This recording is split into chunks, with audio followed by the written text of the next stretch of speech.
Hey everybody, Dutchsinse here. 10:39 p.m. Central Time on Wednesday, August 8th, 2012. And we're looking at Earthquake 3D here, which is USGS feed of the most recent earthquakes. I have it turned down literally to the last earthquake, a 5.6, just struck off the southwest coast of Mexico, south of Baja California, and this draws my attention to the west coast. Let me go ahead and show you the last 24 hours of earthquakes here.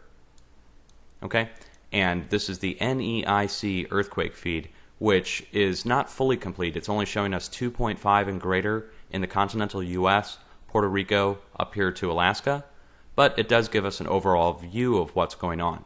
Now, this made the news today. Multiple 4s, 3s, and 2s struck in an earthquake swarm off the coast of California, okay?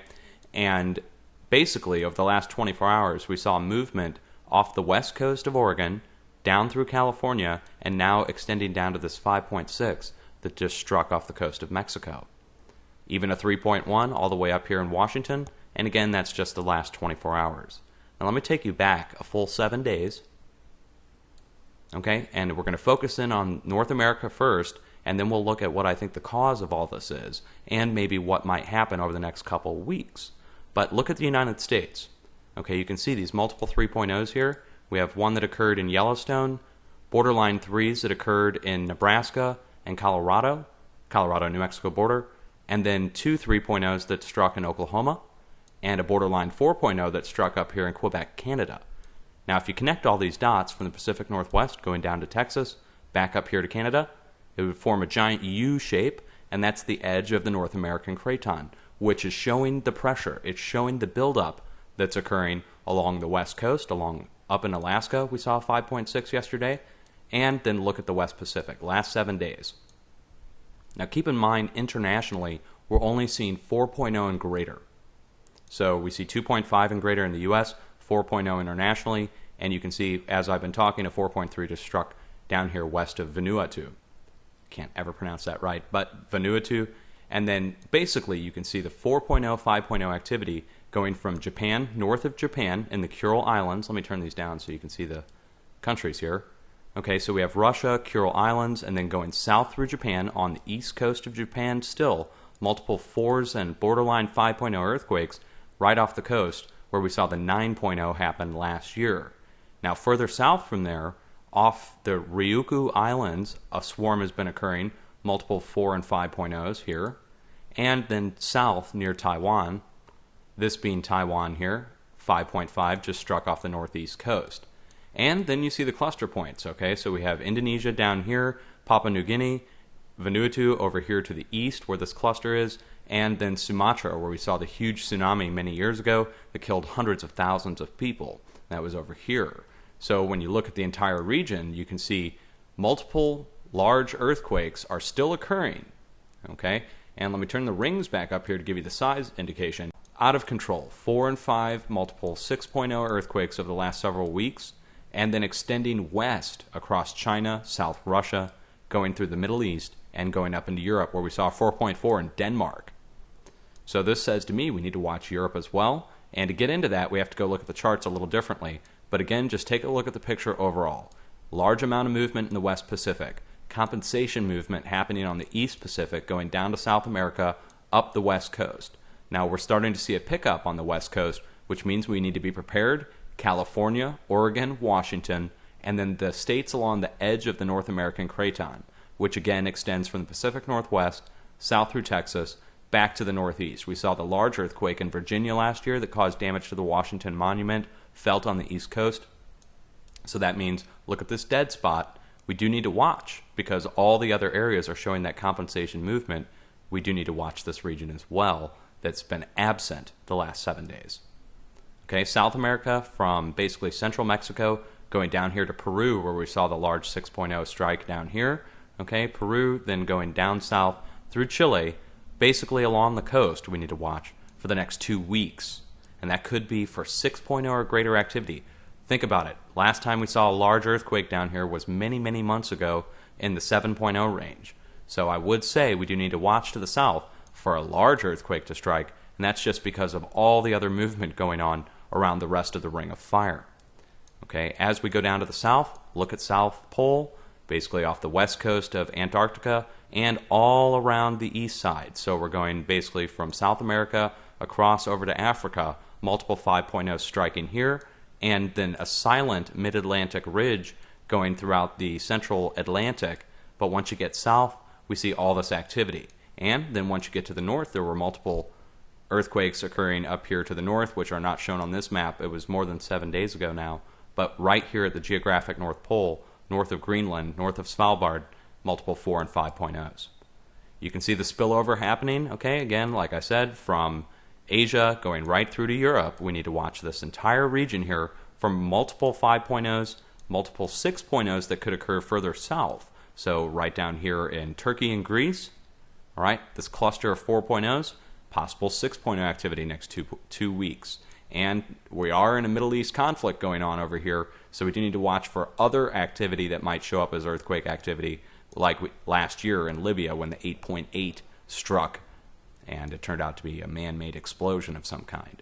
Okay, so let's go look at a few charts. Let's go look at the European Agency first. Since the USGS and European agencies don't really share information, we only see the rather large earthquakes that are listed.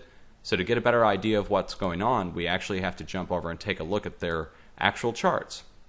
And I'll put all the links down below so you guys can go ahead and go do this yourself. We're going to the EMSC, and you go to their earthquake map animations. Click on here. You have a couple different options. The one I like to use is Microsoft Maps here. It loads by default. You can full screen it. And let's zoom in on Europe. Okay, and you can see a smaller earthquake, 2.5, Strait of Gibraltar. We need to watch from Canary Islands down here, northeast Gibraltar, where multiple people died last year in Spain in an earthquake that happened right down here, and then going northeast, north of the Alps, and you can see in Switzerland multiple 1.0s happen here every day, going up into Germany and France. We need to watch in this region here, going north to Poland, where a 3.5 just struck. Now we had the 4.4 that struck up here in Denmark, and that was in the last few days. So anywhere in this region here could see a 5.0, probably the Netherlands, I would say, okay? Now, further southeast, we go down through Italy, fracking location where all those people were killed, and huge earthquake happened a few months ago in North Italy. Now, further southeast from there, you can see Greece, Turkey, multiple smaller earthquakes. The further south you get, out here in the middle of the Mediterranean, I would say, we do need to watch for that 6.0 to strike. There was a 6.4 or 5 that struck last year right off the coast of Israel out here to sea. I would say watch out in this region. Hasn't seen any movement lately. Of course, let's go back to Earthquake 3D. You can see the spillover and where it's going. And let's turn the rings down again. Okay, so right down here in this region, I would say watch for a greater than 5.0 next 2 weeks. Okay, and that could be even a 6.0. And let's get back over to the European chart. They also record a few smaller earthquakes that the USGS doesn't show down here in South Iran, 3.9. And again, that shows that spillover effect that's occurring from Asia right north into Russia and China, 4.7 here in China. Okay, now that we looked at all that, let's jump back over to Earthquake 3D, take a quick look at the charts of the hotspots of the US where we have the charts available. And again, we can just show the further movement and how it's shown on the chart so you guys know what to look for, okay? Let's go look at Yellowstone first of all. I've got a bookmark here for that. And again, the links are down below. You guys feel free to poke through all the charts. Sometimes they show earthquakes that are not recorded on any of the maps. You only see a small percentage of the earthquakes that are actually recorded on these USGS maps. So here's Yellowstone, for instance. Madison River, always showing activity, shows the resonance more often, most likely because of the water, than any of the other stations. But even the other stations are showing multiple smaller earthquakes in the 1.0 range, and then maybe a moderate 1.0. But these are all relatively small going on at Yellowstone. But what it shows is at a certain time during the day, you're seeing a large amount of activity. This is not geyser activity. This is actual deep underground earth movement. And you can see it pick up each time during the day. And let's just go back to show you. Go back a previous day. Okay, here's multiple earthquakes that did occur yesterday. And again, in the 1 to 2.0 range, it looks like a few of them are a little larger. All right, maybe a 2.0. And when you come back and look at Madison River, again, same time each day. But these earthquakes are showing as at least 3 or 4, possibly 5 greater than 2.0 earthquakes here. 6, 7, all right? And that just says to me that the area is experiencing that bulging pressure that they've been talking about. They told us last year that Yellowstone has risen an abnormal amount in the past year and a half to 2 years, a record amount, and it keeps rising. All right, and it's not just Yellowstone, it's areas all around the world. We just saw a fresh volcanic eruption down here in New Zealand, and that was the first time it erupted in 100 years. And they made note of it, it stopped traffic, stopped air traffic, and it's a big deal down there, okay? Now, we also saw new caldera form at Sakurajima in Japan.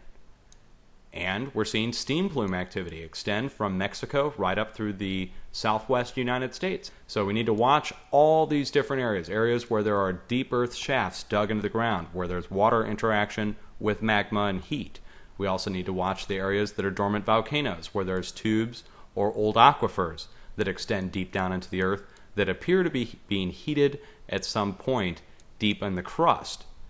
And this crustal movement, this crustal displacement that's happening is causing a disturbance around the world with the volcanoes and with the earthquakes.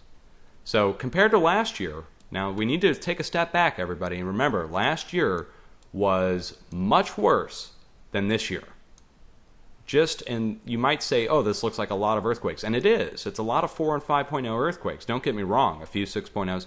But compared to last year, we had this kind of activity 4 and 5.0 wise, plus additional 6, 7, and 8.0s that were popping off every other week. We were having 3 and 4 and 5 6.0s a day for multiple months last year.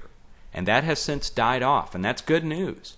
Now, is this a sign that all these smaller earthquakes are picking up in size? Maybe these were the 3.0s that were last year are now 4.0s this year. There's no way to know, okay, because again, none of the agencies cross-share their information. You'd have to literally have a spreadsheet of doom to go through all of these different agencies, cut and paste, and then compare and eliminate the ones that are duplicates. There's no way to really know how many are occurring on a smaller magnitude.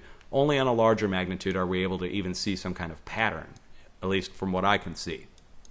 So, you guys know your areas better than I do. You know where you live, you know the fault zones, you know the areas that need to be prepared for. Okay, and you can see them. They're already marked. Anywhere where there's currently a lot of earthquake activity, you do need to watch for further larger movement. So that's a lot to go through, guys. It's a real mouthful, but hang in there. Have a plan. Be prepared. Have an earthquake plan no matter where you are. Because as you can see, even up here in Canada, for instance, sometimes an earthquake can strike. It's better be prepared than not be prepared.